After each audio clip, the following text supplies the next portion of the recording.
शिव को मेरा प्रणाम है।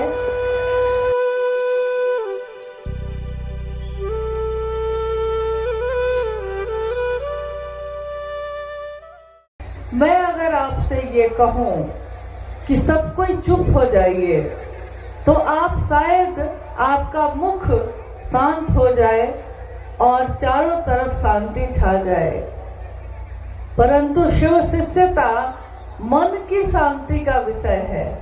मन हमारा शांत हो जाए। ये जो जीवन के उतार और चढ़ाव हैं, इन उतार चढ़ाव के बीच, इन तरंगों के बीच भी हमारा मन बिल्कुल शांत अघोरा अवस्था में हो जाए, ऐसा तभी संभव है जब हम महागुरु महादेव का सानिध्य लेंगे।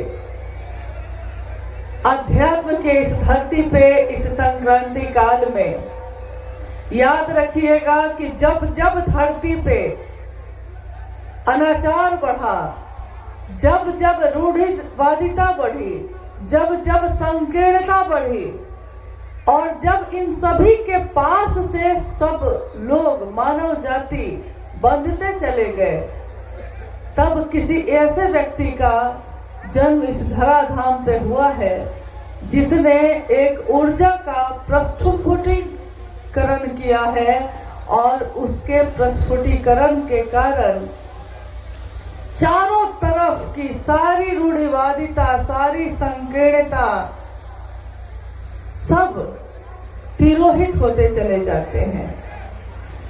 सन 1980 के दशक में जब साहब श्री ने शिव शिष्यता का आवाहन किया धरती के लोगों से, ये वो काल था जब पूरा भारतवर्ष आध्यात्म के संक्रांति काल से गुजर रहा था। आध्यात्म क्या है, पहले हम लोग इस पे बात करते हैं। आध्यात्म यानी खुद को जानने का विज्ञान। मैं कौन हूँ, कहाँ से आया, कहाँ को जाऊंगा, किस लिए आया, मेरा इस जीवन में, एक मानव के जीवन में क्या कर्तव्य है, क्या जिम्मेदारियां हैं, क्या मेरी नैतिकता है, इन सब को जानने के विज्ञान को कहा जाता है आध्यात्म। अध्यात्म स्वयं की खोज है, आत्मदीपो भव है। स्वयं की खोज आदमी कब करता है, जब वो बाहर के तरफ देखना बंद कर अपनी तरफ देखना शुरू करता है। बाहर की भी एक पूजा होती है और भीतर की भी एक पूजा होती है। शिव पुराण में कहते हैं कि पूजा दो विधियों से की जाती है।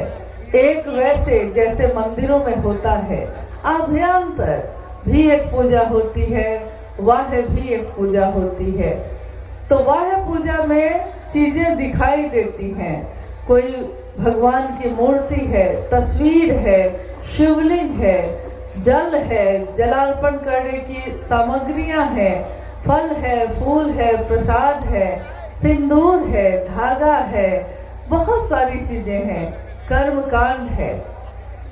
यानी जो वह पूजा है उसमें ये सारी चीजें दिखाई देती हैं, परंतु अभ्यंतर अंदर की जो पूजा है उसमें ये चीजें दिखाई नहीं देती। इन आंखों से हम महसूस करते हैं, हमारा भाव महादेव पे चल रहा है, हमारा मन जो है वो शिव का सानिध्य ले रहा है, शिव का सानिध्य लेकर परम शांति को उपलब्ध हो रहा है। शिव का सानिध्य अतुलनीय शांति देता है जिसकी कोई तुलना नहीं है, ऐसा कर रहा है।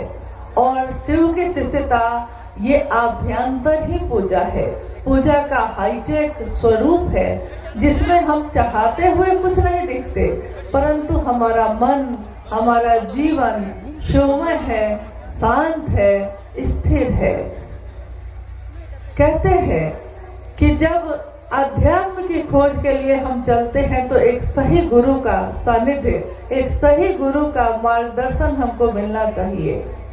गुरु, सदगुरु, जगत गुरु, यानी गुरुओं की 3 श्रेणियां मानी गई।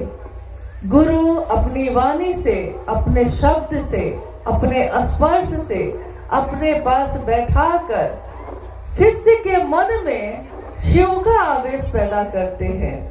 और गुरु आचार्येंद्र भी होते हैं तो अपने आचरण के द्वारा भी शिव का आवेश पैदा करते हैं। गुरु के रूप में जो शरीरधारी गुरु हैं, उनके रूप में वो शिव का आवेश पैदा करते हैं, परंतु इसके लिए कोई न कोई कर्म कांड, कोई न कोई विधियां, कुछ नियम, कुछ पात्रता ढूंढी जाती है। तो जो शरीरधारी गुरु हैं, उनका शिष्य बनने पे आपने सुना होगा कि कान में मंत्र देते हैं और कहते हैं कि ये मंत्र सिर्फ तुम्हारे लिए है, ये मंत्र दूसरे को बताना भी नहीं है, किसी दूसरे को सुनाना भी नहीं है। तो कोई शरीरधारी गुरु जब होंगे तो उनका शिष्य भी उनके जैसा होगा। जैसा शिष्य वैसा गुरु, जैसा गुरु वैसा शिष्य। तो उस शिष्य को जो शरीरधारी गुरु है, उनके शिष्यों को कहा गया साधन सिद्ध, यानी साधना के द्वारा जो उपलब्ध होते हैं शिव को, उनको कहा गया साधन सिद्ध। तो गुरु हो गए शरीरधारी, उनका शिष्य हो गया साधन सिद्ध, यानी उपासना, साधना, आराधना या मंत्रों के जप से ही ये हो सकेगा। इसलिए हर गुरु अपने शिष्यों को कोई न कोई मंत्र देता है। वो जिस देवी या जिस देवता का सानिध्य लेकर चल रहा है, वो उसी देवता का या उस देवी का मंत्र देता है। और लाखों मंत्रों के जप से एक विशेष अवधि में वो शिवत्व को उपलब्ध होने की पात्रता प्राप्त कर लेता है। परंतु जब कोई सद्गुरु होता है तो सद्गुरु भी शरीर में होगा, परंतु सद्गुरु जो शरीर में है, वो कहा गया कि मात्र अपनी दया से शिव का आवेश पैदा कर सकते हैं। तो यहाँ हमको समझ में आता है कि जब कोई सद्गुरु शरीरधारी जो है, वो अपनी दया से शिव के लिए आवेश पैदा कर सकता है, तो शिव को गुरु बनाने की जरूरत क्या है? यहाँ एक भारी अंतर है। जैसे आकाश और पाताल का अंतर क्या है? कोई सद्गुरु मात्र अपनी दया से शिव का आवेश पैदा कर सकता है, परंतु इसके लिए एक न एक पसंद या एक न एक नापसंद होगी। अगर गुरु को शरीर में है, बंधन में है, नियम में है, तो कोई न कोई एक नियम वो लगाएंगे ही लगाएंगे। जैसे कोई कह सकते हैं कि तुमको ब्रह्मचारी बन के आना होगा, तुमको घर गृहस्थी छोड़ के आना होगा। वो कह सकते हैं सुरा और सुंदरी का त्याग करना होगा। वो कह सकते हैं कि प्याज और लहसुन छोड़कर भी आना होगा। वो ये कह सकते हैं कि अमुक जाति या अमुक धर्म के लोगों को ही मैं अपना शिष्य बनाऊंगा। यानी एक कोई नियम होगा, एक कोई बंधन होगा, क्योंकि शरीर में है वो। परंतु जब हम कहते हैं जगत गुरु, तो सदगुरु से जगत गुरु की कुर्सी अब एकदम अलहदा है, जुदा है। किस तरह? क्योंकि जब हम सदगुरु के शिष्य बनते हैं, कोई भी सदगुरु का शिष्य बनता है, तो उसको कहा जाता है कृपा सिद्ध। कृपा सिद्ध का अर्थ होता है जिसने जो जितना किया है उतना पाया है, जितना गुरु के कहने से वो कर पाया, उतनी उपलब्धि उसको हो गई है, इसलिए वो हो गया कृपा सिद्ध। लेकिन जैसे ही जगत गुरु शिव की बात होती है, जगत गुरु, तो जगत गुरु की कुर्सी पर एकमात्र शिव ही बैठे हैं। कहने को हम अपने नाम के साथ जगत गुरु 1008 या जगत गुरु 108 लगा सकते हैं, परंतु पूर्णतः अखंड, जिसका कोई खंड नहीं किया जा सकता, अगर अखंड शिव की बात की जाए, अखंड गुरु की बात की जाए, अगर नित्य सिद्ध शिष्य की बात की जाए, यानी जो जगत का गुरु होगा उसका शिष्य होगा, जो शिष्य होगा वो नित्य सिद्ध होगा। नित्य सिद्ध इसलिए होगा कि वो शिव गुरु के रूप में, जगत गुरु के रूप में, आदि गुरु के रूप में नित्य नवीन है। पल प्रतिपल उनके स्वरूप नए हैं, सधोजात है, यानी अभी अभी जिसने जन्म लिया है। तो नित्य नवीन जो है उनके शिष्यों को कहा गया नित्य सिद्ध। इसलिए शिव के शिष्य नित्य सिद्ध भी कहे जाते हैं। कारण एकमात्र यही है कि पल प्रतिपल हमारे मन में वो शिव अपना आवेश जगाते हैं और संकीर्णताएं शिव भाव के शिखर की तलहटी में ही, शिव भाव का शिखर, अभी हम लोग उस शिखर पे पहुंचे भी नहीं है।